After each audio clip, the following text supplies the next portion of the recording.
Hello? This is not a financial advice, please do your diligence and research. Inflation is the increase of price for goods and services. It is a complex phenomenon that is not easy to define. Inflation can be caused by many factors, such as the supply and demand for goods, changes in quality, changes in production process, changes in technology, and more. The main goal of monetary policies is to achieve low rates of inflation and high rates of economic growth.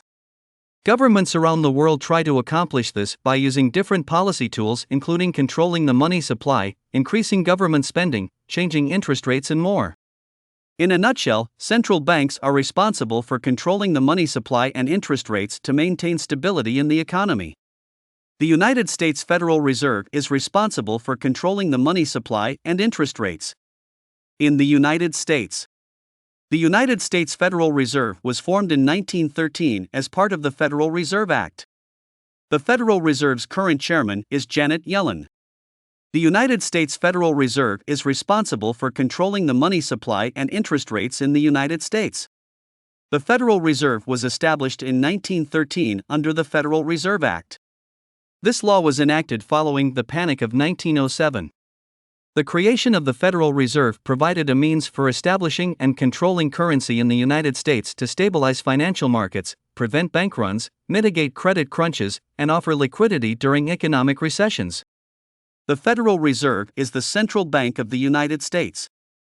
The Federal Reserve has four main purposes: it regulates the U.S. money supply, it regulates banks, it manages open market operations, and it serves as a lender of last resort to depository institutions during times of financial stress. The Board of Governors meets 8 times a year to discuss. The first thing to consider when investing during inflation is how much money you have to invest.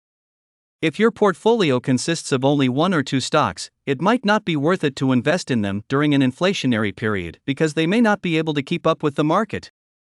If you have a large amount of money that you are willing to invest in stocks or bonds, then there are some things that you should know about investing during inflation. Investing in bonds during inflation is often more risky than investing in stocks. This is because the prices of both long-term bonds and short-term bonds will usually decrease when interest rates increase. Investing in stocks during inflation should be fairly safe, since stock prices will typically increase if demand increases. However, this can be risky if there is a bubble.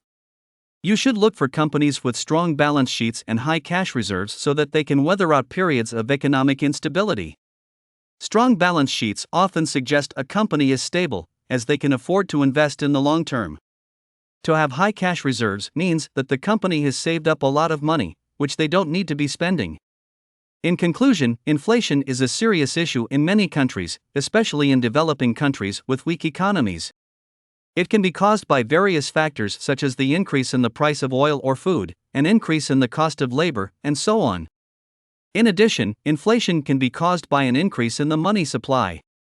In this case, inflation is considered to be a good thing because it means that there is more money available for people to spend and invest. Do not forget to subscribe and hit the like. Thank you and have a wonderful day.